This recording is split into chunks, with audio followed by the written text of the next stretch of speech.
can you tell us how you started collaborating? Yeah, I'll jump in. Sarah and I met. I'm not really sure how you got my stuff, but through a friend of ours, Brian Kavanaugh Jones. I had Take Shelter, the film that I did before this, and Mud I wrote in the same summer. So I had both of those scripts sitting around, and Sarah got a copy of Shotgun Stories, my first film, and those two scripts, and we met, and I just said, this is what I want to do. And Sarah was nice enough to help out on Take Shelter. She was an executive producer, and but it's funny. She said, Mud, that's the one I want, and I was happy to let her have it. She's incredible.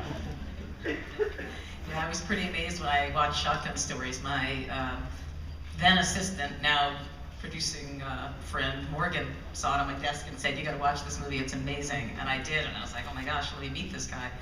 And my standards for writing are pretty high. I work with some really good writers, and when I read both his scripts, I've never had the experience of not having one note. I literally said I would make either of these movies today, so it was pretty exciting. And then how did Matthew get involved? How did you get involved with Mud?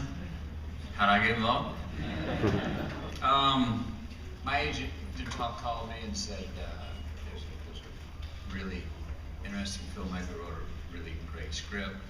Anyway, we talked for quite a bit of time. My agent, he had some really specific things to say about this man in the script that made me really listen. And I was working at the time, didn't have time to really give the script the justice that it deserves. So I remember I called Jeff. I was on the road somewhere, and I said, "Listen, I hear you've got this really good script that you wrote with me in mind.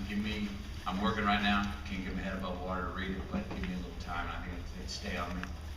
And when was we gonna get back to it? It was a couple months later. Yeah, a couple months later, I read it, and then he and I met, and after meeting, we were here at recording studio, and that was what was that? 2010, yeah. Any questions from the audience? Yes.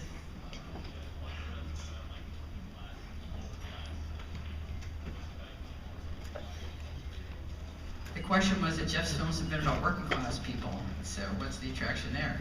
I don't know, it's a voice I feel really comfortable writing in.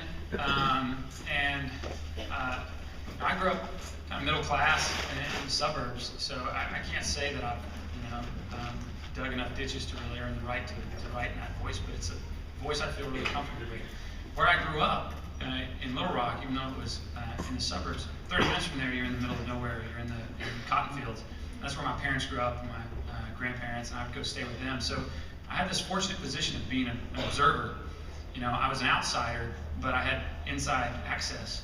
And I think that was it. I was able to look at these places, not as someone, who had to grow up in a small town and want to escape it or whatever typically happens. And I was able to go there and say, this is beautiful. I want to write about this place and these people. So it's really, though, it's just kind of intertwined with the place. That's who lives there, and that's kind of what I want to be doing.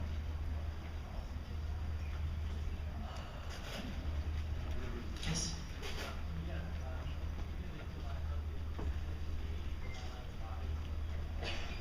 Right,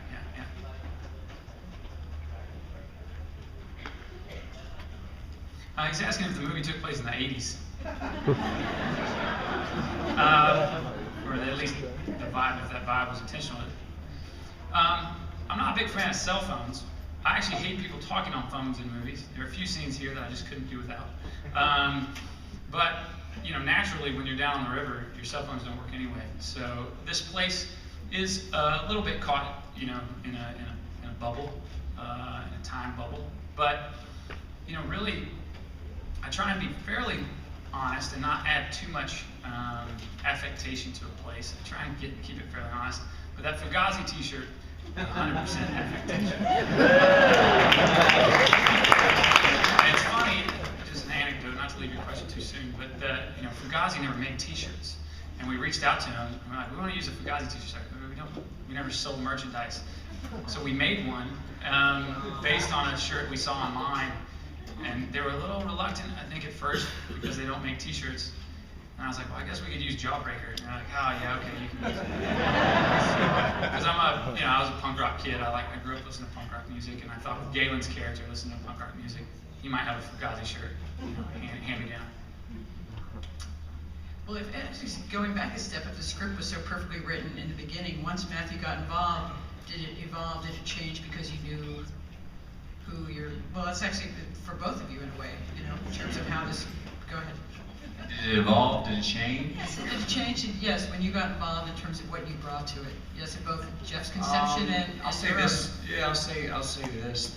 Of all films I've done, no film I've ever done that was the movie was so similar to the script. Minimal, no changes. What you see on the film, there's exactly what I read. Besides one scene that we worked on so hard that it revealed that it wasn't necessary. And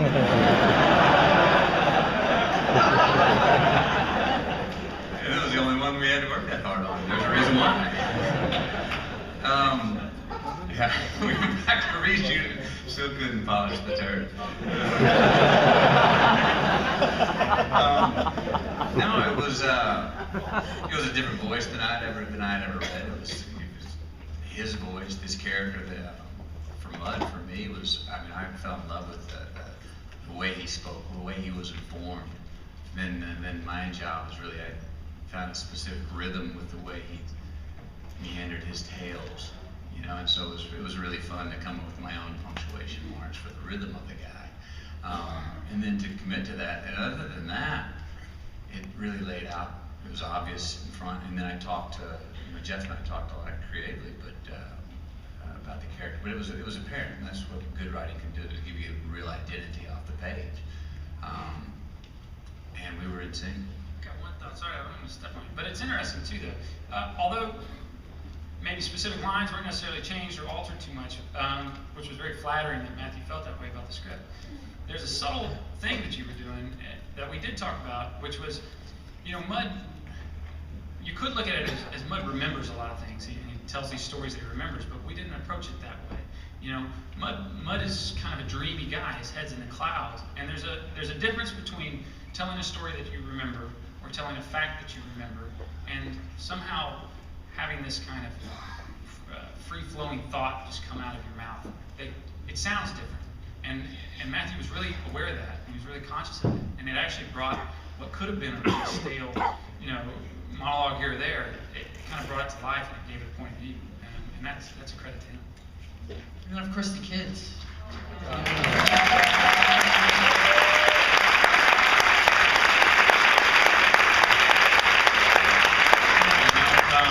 When you write a script for kids, you just kind of have to have faith that about the time you're about to go shoot it, you're going to turn over a rock and find some. And in this case, we did. Sarah was crucial in introducing me to Ty Sheridan.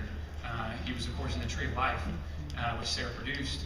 And, she said, I think Ty was coming through town. He lives in East Texas.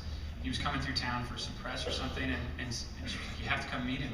And I just walked in the door, and he looked exactly like my mental image of Ellis, down to the hair and the boots. And then he spoke, and he had this beautiful East Texas accent.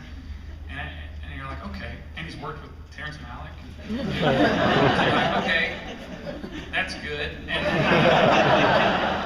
And then you have Neckbone, who really, though, is that guy can't just be phoning it in either, because they're always on screen together. And we had an open casting call in Arkansas, and I saw this, they would send me little video clips of everybody that read. They read a ton of kids. And there was a still image of him smiling. And I was like, oh God, I hope this kid sounds good. And then I hit play, and then he sounded like that. I was like, oh God, I hope he can read. And we tracked him down, and he was just brilliant. He just embodied the part. He was that kid. And it's one thing though to say that, to say, well, okay, well he is that kid, so he just showed up and played himself. That's not true. This was a scripted piece. I think when you work with kids, you're supposed to rip the pages out and say, all right, this is what the scene's about. Now you improv. And I wasn't going to do that. And that was a calculated risk. with this story. But we found 2 kids that could literally ingest this material and give it back. And it's extraordinarily lucky to find them. I wish we had more time. Jeff's an extraordinary speaker, a storyteller in person. I've seen him on panels, and so at some point we're going to have him back here for a long time. For those of you who are lucky enough to have Film Loader Platinum badges, Matthew's having a conversation with him, with Scott Foundas, at the Convention Center at the film conference in the Vivio, 3:30.